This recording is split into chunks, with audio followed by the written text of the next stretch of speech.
The third day of the Republican National Convention saw Alaskan Governor and Vice President nominee Sarah Palin address a receptive crowd in Minnesota.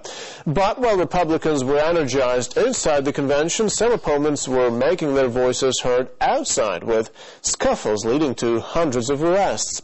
RT's Marina Partnaya has this report from St. Paul. United States, Sarah Palin. A highly anticipated speech by a relatively unknown. Republican Sarah Palin finally introduced herself to U.S. voters as she accepted her vice president nomination. On foreign policy, the Alaskan governor wasted no time in casting a dark cloud over Russia. With Russia wanting to control a vital pipeline in the Caucasus and to divide and intimidate our European allies by using energy as a weapon, we cannot leave ourselves at the mercy of foreign suppliers. Tough talk from a politician who only last year acquired her first U.S. passport.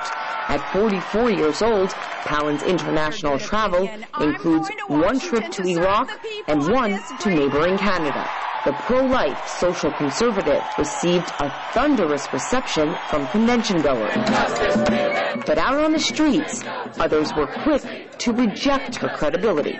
I don't know what they were thinking. I think that they thought that they could bring over Hillary supporters, which is absolutely crazy that a Hillary supporter would support somebody like Sarah Palin. Thousands of Republican opponents took their message to the streets this week as repeated clashes between police and demonstrators led to hundreds of arrests. Many, critics say, were made unjustly. Showing solidarity, activists set up a 24-hour vigil outside the Ramsey County Jail, where many civilians, journalists, and medical personnel were behind bars for days. You can't help but internalize the idea of, oh, now I'm a criminal.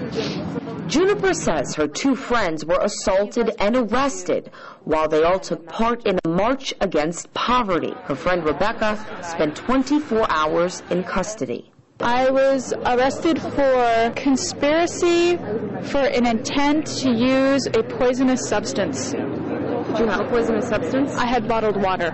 While Rebecca regained freedom, many families and friends waited and waited for their loved ones to be released. This group is providing food, legal, and emotional support to each individual as they are finally released from jail. And those arrested say their horrible experience has only motivated them to continue their political message. I resonated so deeply with the Poor People's March. I resonate so deeply with people who want to stop the war. We need freedom. We need health care. We have no business doing these insane wars for oil. Just some voices among the thousands of U.S. voters that refuse to be silenced. Marina Partnaya, RT, St. Paul.